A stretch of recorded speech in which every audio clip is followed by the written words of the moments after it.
Beste kijkers, welkom bij een nieuwe aflevering van het programma De Fractie. U weet dat dit een programma is dat verzorgd wordt door tegenwoordig de DNA-leden, aspirant-DNA-leden en andere toppers van de VHP. En vandaag gaan we dit programma samen doen. Ik ben Riyad Noor Mohammed en we hebben ook Raisa King van het district Wanica. U kent allemaal Raisa King, meer bekend als de queen van Wanica, denk ik. Ja? En wij gaan samen dit programma met u doen. Laat me ook Raisa de gelegenheid geven om jullie ook een welkomstwoord te geven. Beste kijkers, welkom ook van mijn kant. Ik ben er vandaag met Riyad en wij gaan dus dan de actuele punten en ook de dingen die elke dag nu in onze samenleving plaatsvinden met u, aan u belichten. Ja.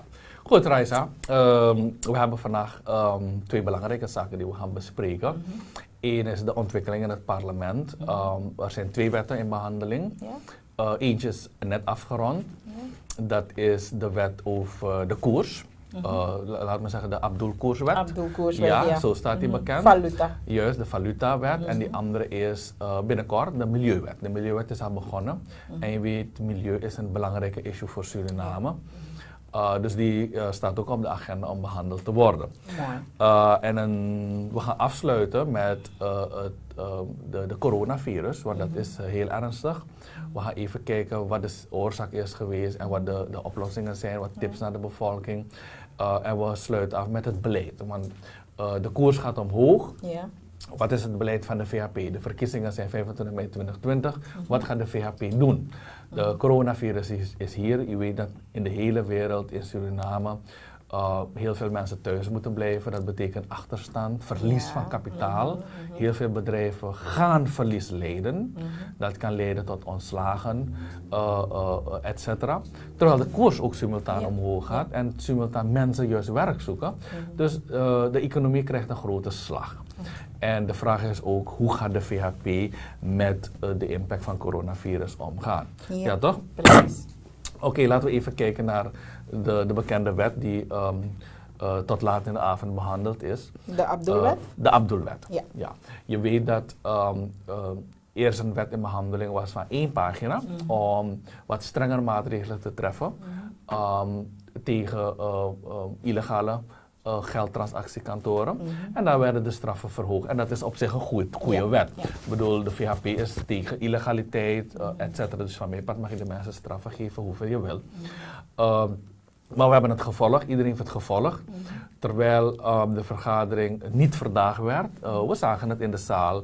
Je kan aan de mensen hun gedrag zien dat er iets niet klopt. Niet klopt, toch? niet juist gedrag aan de ministers, gedrag van parlementariërs, gedrag van de voorzitters. Kan je zien, iets klopt niet. En men rekt de vergadering, terwijl men een andere wet in zijn koffer heeft. Toch? En op een gegeven moment heeft men laat in de avond die wet op tafel gezet. Dat is de bekende Abdul-Koerswet. Maar even, Riyad. Ja. Dus die bekende geldtransactiewet, die eigenlijk waarachter de cambio stonden, waarachter het heel parlement stond, waarachter de banken stonden, die is niet behandeld dus. Die is behandeld, urenlang, ik wil bijna zeggen dagenlang, een wet van 2 regels, toch? Maar simultaan was dat niet de agenda van de coalitie van de DNA. Toch, van de NDP. De agenda was die tweede wet. En was dat voorgehouden aan... Nee, men heeft gemeend dat als een nota van wijzigingen in te dienen. Maar dat is een compleet andere wet. Compleet andere naam. Een wet van meer dan 1 pagina, bijna 4, 5 pagina's. Zwaarwichtige artikelen. Maar erger nog dat die wet niet afgestemd is met de stakeholders. Terwijl de eerste wet wel. En dit is duidelijk een vorm van manipulatie, misleiding. Ik ga je zeggen, Raisa King, weet je wat dit betekent? Het is net als die terugroepwet. Het is precies hetzelfde als de wet van Suralco Afubakadam, waarbij we dagen in het parlement moesten blijven. Paramaribo is niet onder water gelopen. Wat als je die wet had uitgesteld naar maandag? Dan konden we maandag doorgaan met behandelen. Toch? Iedereen leeft nog. Er zijn geen 20 doden gevallen, toch? Maar de coalitie van het parlement, van de NDP, die heeft wel de geloofwaardigheid van het parlement ernstig geschaad met dit handelen. Belachelijk. Maar en dat is ernstig en dat geldt voor al die DNA-leden van de NDP, van de coalitie. Omdat zij wetende dat er een andere wet was, met andere initiatiefnemers, zij de procedure niet hebben gevolgd om een nieuwe wet te behandelen. Toch? En er zijn zoveel belachelijkheden. Initiatiefnemer meneer Abdul komt zeggen, ja, wij hebben de wet samengesteld. Meneer Abdul is helemaal niet. Meneer Abdul heeft vaker gelogen voor het volk van Suriname. Hij is niet in staat zo'n wet samen te stellen. En wat ik ook nu begrijp, is dat er meerdere malen gezegd is aan meneer Abdul dat hij terug naar de schoolbanken moet gaan. Ja. Want hij mist duidelijk heel veel om eigenlijk voor ons als het volk te gaan werken. Ja. Als ik kijk naar zo'n wet, koerswet van Abdul, Ja. wat houdt het precies in, Riyad? Want als ik nu kijk, je moet bij de bank gaan om valuta te kopen, je mag geen valuta op zak hebben. Dan vraag ik me af, hoe doen de kleine startende ondernemers? Er is nu een soort van spullen kopen op het net. En je vraagt zo een businesskaartje aan. En dan kan je voor je buren of vrienden, soms zie je op Facebook, dat jonge mensen zulke bedrijfjes hebben nu. Dat ze haren bestellen, schoenen, tassen, kleren. Zij gebruiken valuta. Ja. Hoe gaat het, deze wet van Abdul, wat voor impact heeft het op deze mensen? Deze wet van Abdul is killing. Is eigenlijk een wet van 1980 waarbij niemand meer de vrijheid heeft om te doen wat hij wil in Suriname. Bijvoorbeeld in artikel 5 staat duidelijk dat je alleen dollars krijgt als je wil studeren of op reis wil gaan. En dan krijg je nog niet genoeg, dat weet iedereen. Of als je een medicijn wil bestellen. Dus als jij een bril wil bestellen of een hemd, wat je wil vrij leven, dan kan dat niet. Of een parfum. Of een parfum, dan mag dat niet. Dat kan niet, het is verboden. Meneer Abdul en meneer Boutersen en meneer Adin gaan voor jou bepalen, Raisa King, wat je mag eten en bestellen. Je weet dat het volk nu alleen aardappelen en uien moet eten. De NDP bepaalt wat het volk moet eten. En deze wet is er nu dat zij gaan bepalen wat je wel mag kopen en niet. Dus je mag geen televisie meer kopen. Geen telefoons, nee, je geen mag laptop, niet, geen laptoptas. Nee, meneer Abdul gaat bepalen met zijn initiatiefnemers en de NDP wat jij mag kopen en wat niet. Want je gaat die dollars niet krijgen, Raisa. Maar dat betekent, Riyad, dat we dan niet meer democratisch bezig zijn. Nee, we zijn terug naar een communistisch systeem. We zijn terug naar een dictatuur. Waarbij meneer Abdul en al die coalitie-DNA-leden daar voor ons gaan bepalen wat we mogen en wat we niet mogen doen. Zo simpel is het. En dat vinden ze leuk. Ze hebben gestemd voor deze wet. Ja, ze hebben allemaal massaal gestemd. Dat vinden ze goed, ja. toch? En we zijn terug naar 1980. Ik vraag me af, zijn ze ervan bewust dat dit impact heeft op de mensen die voor ze hebben gestemd? De mensen, wij hebben de regering daar gezet. Zijn ze ervan bewust dat ze ons beperken? Het heeft, Raisa, impact op de hele maatschappij. Omdat de koers wordt niet bepaald door meneer Abdul. De koers wordt niet bepaald door de wet. Dat is een van de grootste blunders die ze hebben gemaakt door de koers vast te stellen in de wet. En dat kan je alleen doen als je geen verstand hebt. De hele coalitie daar heeft totaal geen verstand. Maar Abdul heeft toch economische achtergronden? Weet hij dan niet dat je aanvraag en je aanbod, dat je daar aan de hand daarvan die je diploma koers heeft hij in de prullenbak gegooid. En hij volgt nu het beleid van aardappelen en uien. Ja, die theorie wordt gevolgd. Maar goed, laten we terugkomen op die koers. Die koers zal grote impact hebben. Ja. Dat is in het verleden al zo geweest. En men heeft twee argumenten aangehaald, de initiatiefnemers. Ze weten niet eens wie die koers bepaalt. Zo erg is het. Ja. En zo kan je zien dat deze twee wetten niet geschreven zijn door de initiatiefnemers. Nee. Deze twee wetten komen van de berg. Dat is duidelijk. De mensen, dat is de NDP. Juist. De regering heeft dollars nodig. En wat gaan ze doen? Ze gaan die dollars uit onze zakken komen halen. Dat jij hebt een bedrijf, je bedrijf gaat kapot gemaakt worden. Toch? Want de regering kan jou geen dollars geven bij de centrale bank. Ja. Ga morgen naar de bank. Vraag of je $500 kan krijgen voor je bedrijf. Je gaat niet krijgen. Je gaat niet krijgen. Dus je bedrijf gaat kapot. Gaat kapot. Werknemers moeten op straat. Ja. En dat is precies wat deze regering wil hebben. Maar Riyad, weet je, deze regering houdt onze bevolking voor de gek. Ze vertellen dat de koers door de Hindustanen bepaald wordt, door de cambio-houders. Maar wat ik duidelijk wil vertellen hier is dat de koers niet bepaald wordt door de cambio-houders. De koers gaat steeds hoger omdat de regering geen dollars meer heeft. We hebben te weinig dollars. We geven veel te veel uit dan wat we hebben. Dat is de reden waarom de koers blijft stijgen. Ja, laat me je uitleggen. In het parlement hebben de DNA-leden van de coalitie aangegeven de koers kan niet stijgen, want import is gelijk aan export. Nou, laat me ze de theorie, laat me ze een kleine economieles geven. En heb ik meegenomen, neem slide 1. In slide 1 ziet u in paars hoe deze regering is gaan uitgeven. De staatsschuld in 2015 is toegenomen. En u weet, 26 mei 2015 heeft meneer Bouterse gedevalueerd. De koers gebracht naar 7,5. En kijkt u, 2020, de staatsschuld is nu 22 miljoen. Toch? Meneer Bouterse gaat alles doen om te voorkomen dat voor 25 mei hij moet devalueren. Maar 26 mei als hij heeft gewonnen, gaat hij 100% devalueren. Kijkt u naar de grafiek zelf. U mag zelf beoordelen wie de waarheid praat. Toch? En als je kijkt naar de import en export, dan ben ik eens. Als je kijkt naar de cijfers import-export 2014 tot 2019, dan zie je dat we exporteren en we verdienen 2 miljard US dollar. We importeren en we geven ook uit 2 miljard US dollar. Dus import is gelijk aan export. Maar, Raisa, de economie van Suriname heeft waarschijnlijk 5 miljard US dollar nodig. En dat is het probleem. We moeten toch die leningen betalen? Juist. En dan vergeet meneer Abdul, mensen initiatief nemen.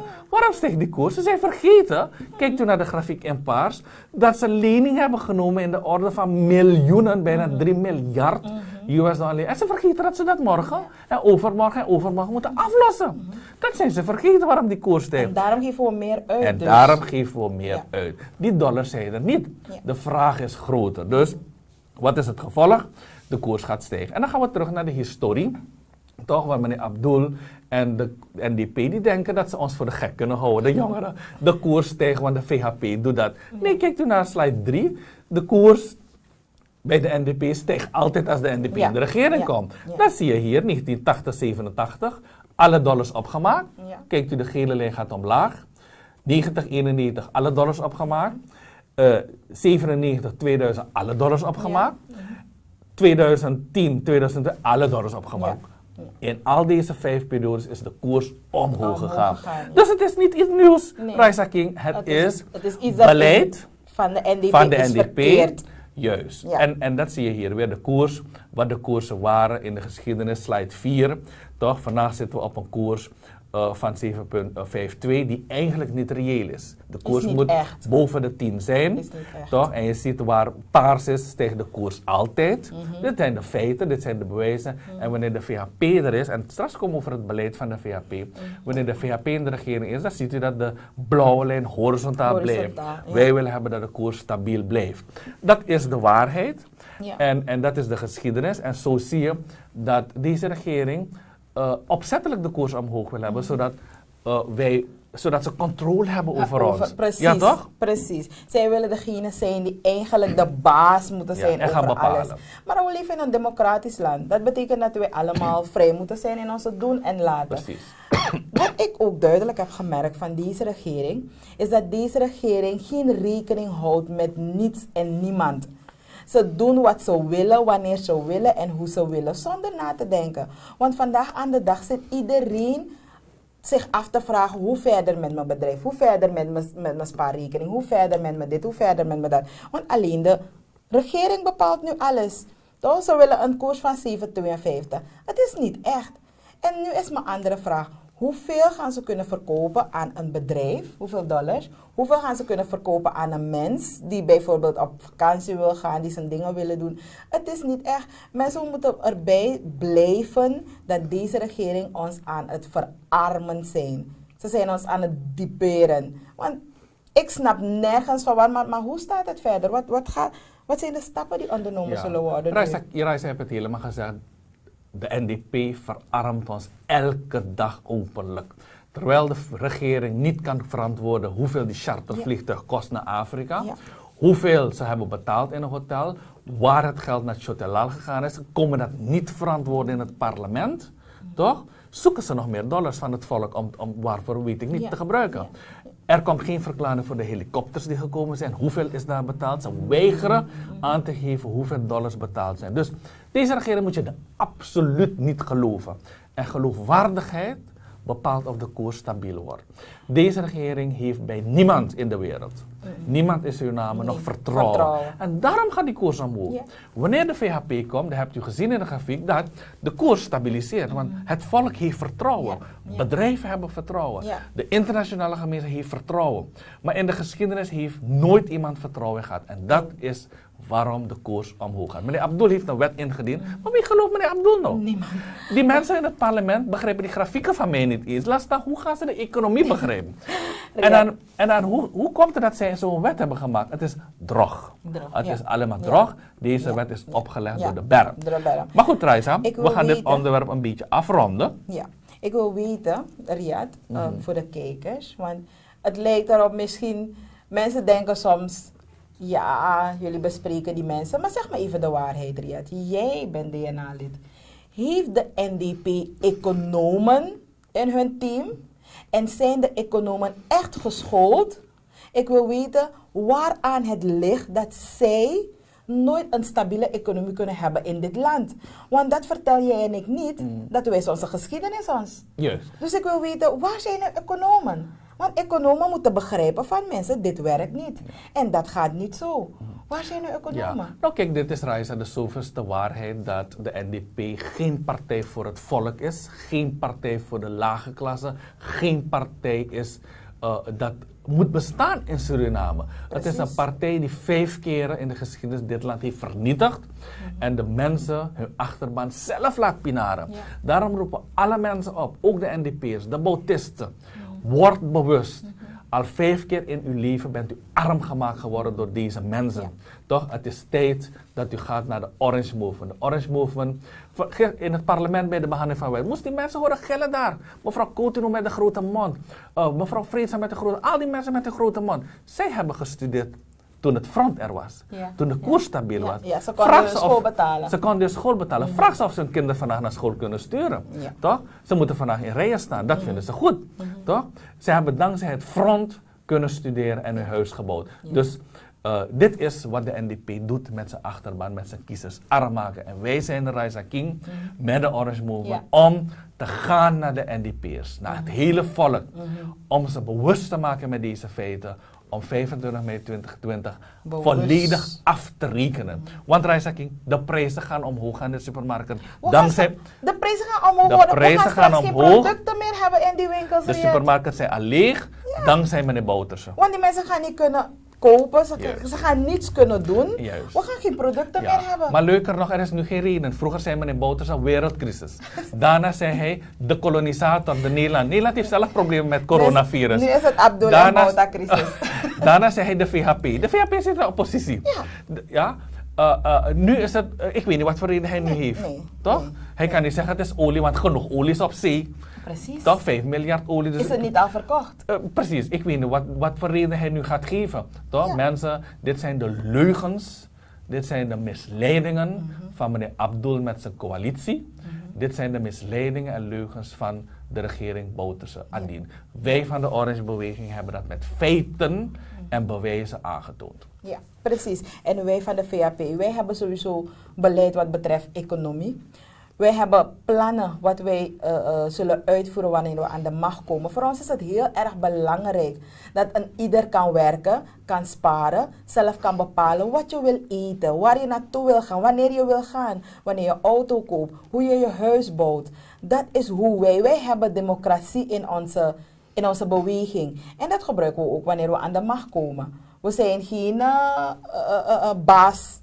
Dat iedereen naar ons, wij moeten eten en iedereen moet bedelen. De VAP heeft een beleid waarbij we onze economen werkelijk aan het werk gaan zetten. Zodat ze kunnen kijken wat is reëel, wat is haalbaar, wat is echt.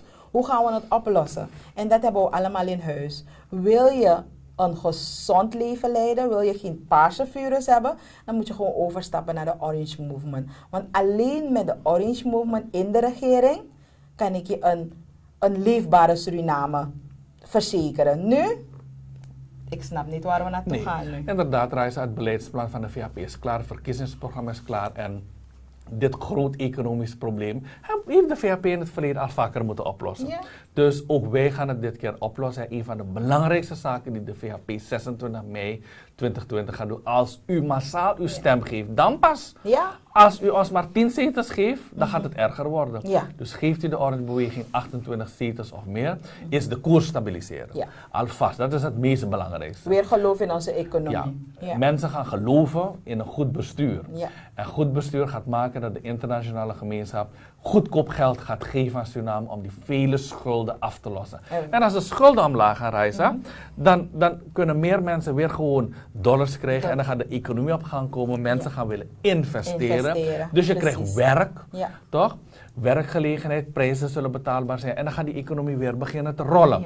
Maar zolang deze regering ga je dat dus niet hebben. Een tweede zaak is, gelden uit de goudsector, die moeten we een beetje reserveren. Er is een grote oliefonds, die gaan we apart moeten zetten om die economische schokken zoals nu met die coronavirus op te vangen. Precies. U weet, Raisa, dat 5 jaar terug de VHP elk jaar heeft zitten gillen bij de begrotingsmaal in de regering. De gezondheidssector gaat achteruit. De regering heeft nooit geïnvesteerd, nooit geluisterd naar de VHP-fractie. En kijk wat we vandaag hebben. Ziekenhuizen die geen middelen hebben. Geen machines hebben. Opvang hebben. Niets. En vandaag zitten we in grote problemen. Had de regering geluisterd om te investeren in gezondheidszorg. En dat is een mooi ziekenhuis gewoon, Wanica ziekenhuis. Toch ze pronken met Wanica ziekenhuis. En wat bleek vandaag, Raisa? Wanica voldoet niet aan de eisen. We kunnen het niet gebruiken. Zo hebben ze u misleid. En ze gaan een mooie banner plaatsen langs de EBS-paal. U moet kijken, EBS-paal, ziekenhuis gebouwd. Maar ziekenhuis kan niet gebruikt worden. Voldoet niet aan de internationale eisen. Wat de VHP altijd doet, is dat wij zorgen voor morgen. We zorgen ervoor dat, mocht het zijn, want coronavirus is een wereldziekte nu voor ons. Dus het is niet dat wij het zelf hebben binnengebracht. Niemand heeft ervoor gevraagd, het is ons overkomen. Maar als we naar ons hadden geluisterd en we hadden onze huiswerk gemaakt, waren we veel verder. We waren voor. Dan hoefde geen enkel ziek persoon hier te zijn. Toch? En dan konden wij het voorbeeldland zijn in de hele wereld met de beste gezondheidszorg. Nu voldoet niets aan onze eisen, alles moet geïmporteerd worden, artsen moeten komen, alsof onze eigen artsen niet voldoen. Ik weet het niet, maar goed, laten we afsluiten met die coronavirus. Laten we wat tips geven aan de bevolking. U weet, er zijn heel veel jongeren. Alle jongeren moeten thuis blijven, maar er zijn ook heel veel ouderen. En die kunnen niet makkelijk op straat gaan om boodschappen te doen. Dus laten we de jongeren vragen om hun handen te reinigen, boodschappen te doen. Help de ouderen om naar de supermarkt te gaan, brood te kopen, etc. Want alles is bijna schaars, etc. En de ouderen te helpen, want die kunnen niet makkelijk op straat gaan. En ga als het kan in je eentje, liefst niet met 5 personen in een groep, dat is niet goed. Dus was je handen, reinig je handen, doe boodschappen, breng het naar de buren en de ouderen. En zo moeten wij proberen een handje mee te helpen. Precies, en we moeten ook rekening houden dat we eerst jezelf, bescherm jezelf zodat je een ander kan beschermen. We zijn een bossie brasa, kondre, maar als je iemand niet kent, als je de veiligheid van de persoon niet kent, doe gewoon een groet. Schud geen handen. Als je handen schudt, gebruik gelijk een reinigingmiddel om je handen te reinigen. Let erop, mensen. Laten we deze dagen zoveel mogelijk thuis blijven. Laten we niet in grote groepen gaan. Moet je de bus pakken? Zit ergens waar je alleen kan zitten. Let erop, als de buschauffeur meer dan 15 mensen in een bus zet, vraag hem even om erop te letten. Het is een serieuze virus. We hebben niet ervoor gevraagd. Het is er, dus we moeten maatregelen treffen. Ja, let op uw kinderen. U hoeft niet naar feestjes te gaan tegenwoordig. Blijf thuis. Want dat is, alleen thuis zijn is veilig. Je weet niet waar je terecht komt. We weten niet wie op dit moment besmet is. We hebben heel veel mensen die in ons land zijn vanwege gebrek aan onze gezondheidszorg. Zijn de mensen niet in quarantaine geweest. Dus we weten niet wie besmet is. Blijf zoveel mogelijk thuis. Help waar je kan. Maar let op jezelf. Oké, Raisa, dat zijn heel goede tips. En hiermee gaan we de afsluiten. Wij adviseren u om het beleid van de regering, de instructies van de regering, van NCCR, van het ministerie van Volksgezondheid, etc. van de ziekenhuizen op te volgen. Toch? Het is geen prettige situatie, maar we moeten even volhouden. Dat die virus zich niet verder verspreidt. En hiermee, met deze boodschap, gaan we afscheid nemen van u. We hopen dat u heel veel informatie rijker bent geworden en wat tips. En wij hopen u volgende keer weer in het programma te mogen hebben. Hartelijk bedankt.